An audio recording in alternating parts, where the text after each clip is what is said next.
Bonjour, alors je m'appelle Antoine, je vais faire un petit exposé sur la musique et le son, ou le son et la musique.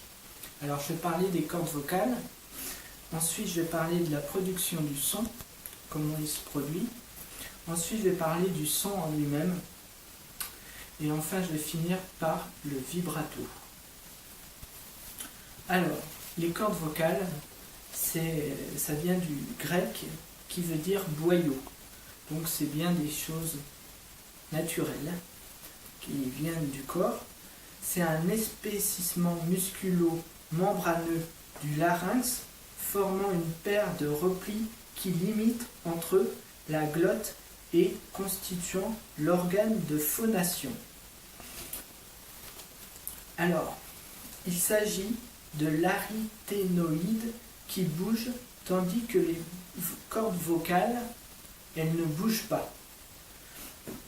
En réalité, les cordes vocales, elles vibrent par l'air de la poitrine.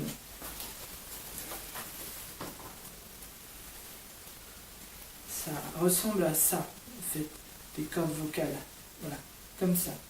Donc en fait, c'est plutôt la base où sont mes doigts. C'est là que ça bouge, en fait. Mais en elle-même, les cordes vocales ne bougent pas.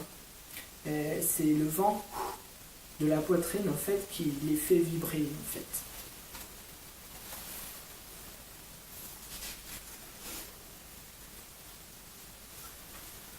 Alors, quand on parle, prononcer le i,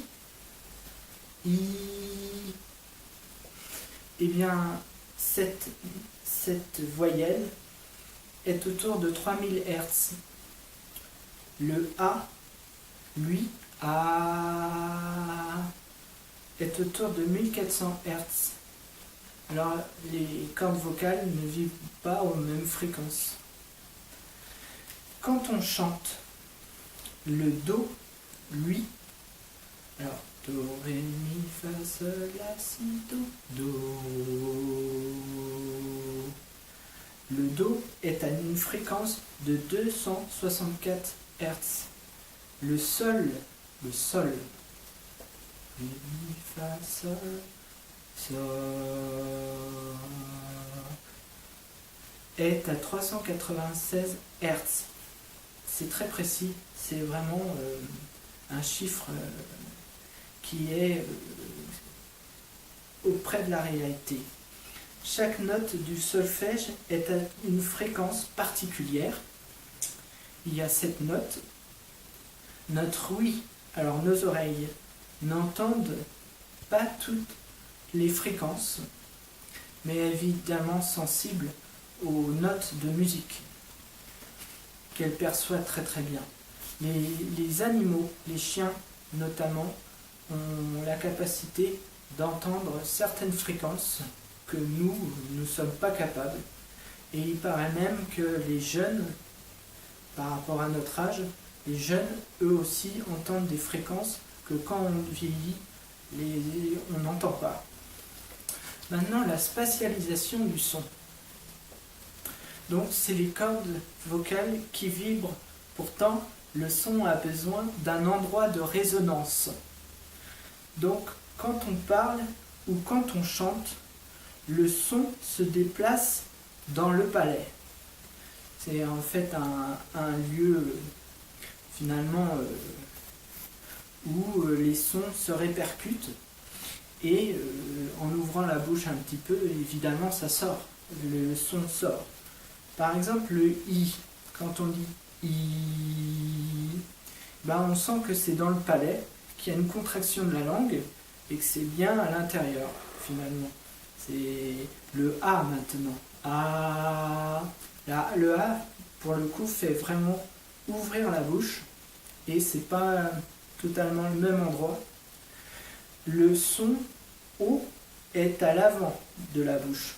O, une vibration très forte là, au niveau des dents presque. Le U c'est presque un décollement de la mâchoire. Le son sort de la bouche.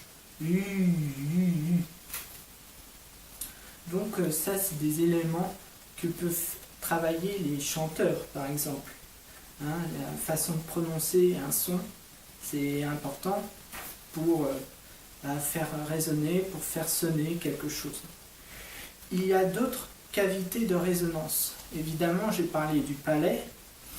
C'est là que c'est finalement le plus fort, mais il y a d'autres endroits qui permettent de résonner, comme le front, par exemple. Alors le front, c'est par ici. Il y a aussi le nez. Le nez, oui, le son peut se répercuter dans le nez. Sinon, donc j'ai parlé du palais, mais il y a aussi la poitrine. Alors il y a deux types de chants, pour ceux qui font du chant. C'est donc la voix de fausset, quand on chante les aigus, par exemple. Les aigus, alors c'est par exemple le I. Le son est plus par là, vous voyez. C'est en fait un son de fausset. Donc le palais travaille, évidemment, le palais c'est la base. Mais le front travaille également. Et donc pour par exemple un répertoire de musique, le chanteur ça peut lui arriver de chanter dans les aigus, avec sa voix de fausset. Et donc c'est plutôt le répertoire classique, on parlerait des mezzo-sopranos, évidemment c'est vraiment le travail sur les aigus. Maintenant, à l'opposé de voix de fausset, il y a la voix de poitrine. Comme son nom l'indique, ça fait travailler le palais et la poitrine, ici, là. Alors, j'ai fait le I. Maintenant, je vais le faire grave. Donc, ça fait I. Voilà, ça c'est de la voix de poitrine. I. Donc, c'est pour un registre plus bas, avec pas la même tonalité pour le chanteur. Le son maintenant. Le son est une onde, donc une onde. On l'aperçoit nettement dans le frottement d'un archet sur un violoncelle. Alors un violoncelle, on a un archet et il y a un son long qui est percevable. Alors, par exemple,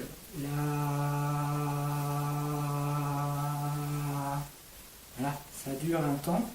Et donc, on observe qu'il y a un son sinusoïdal. Ça veut dire un son harmonieux.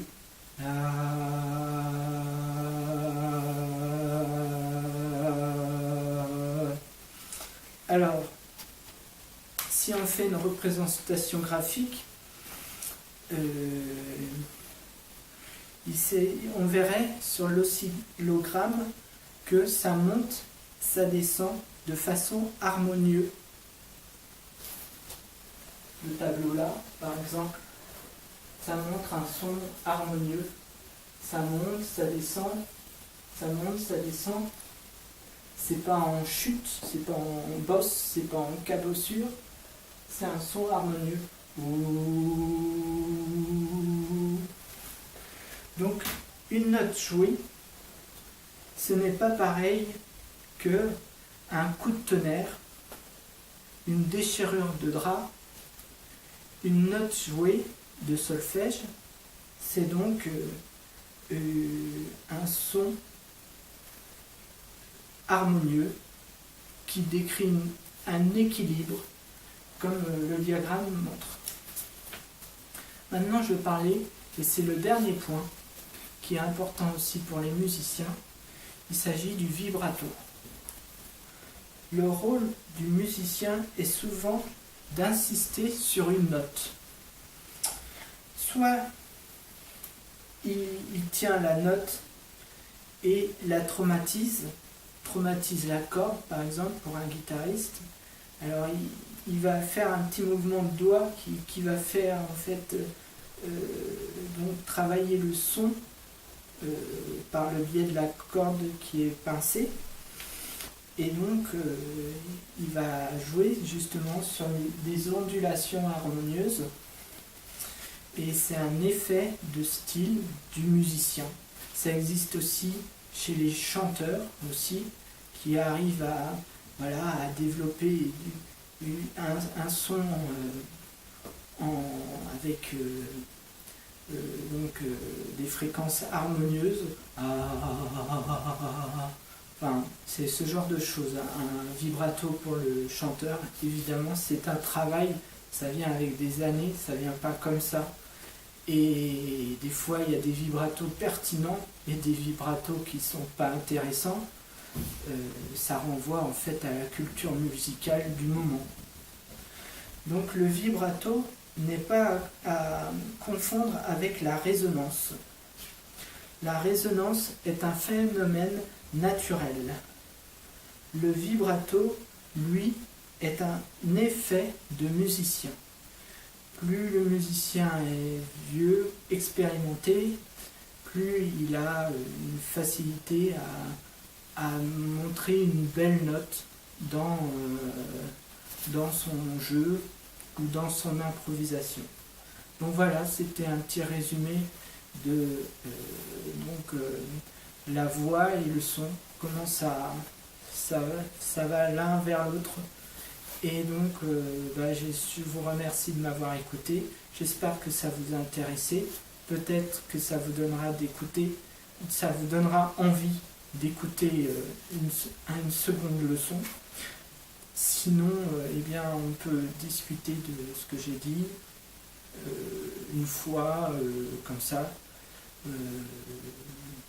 Je suis apte à vous donner des coordonnées, ou du moins un lieu pour en parler. Je vous remercie. Au revoir.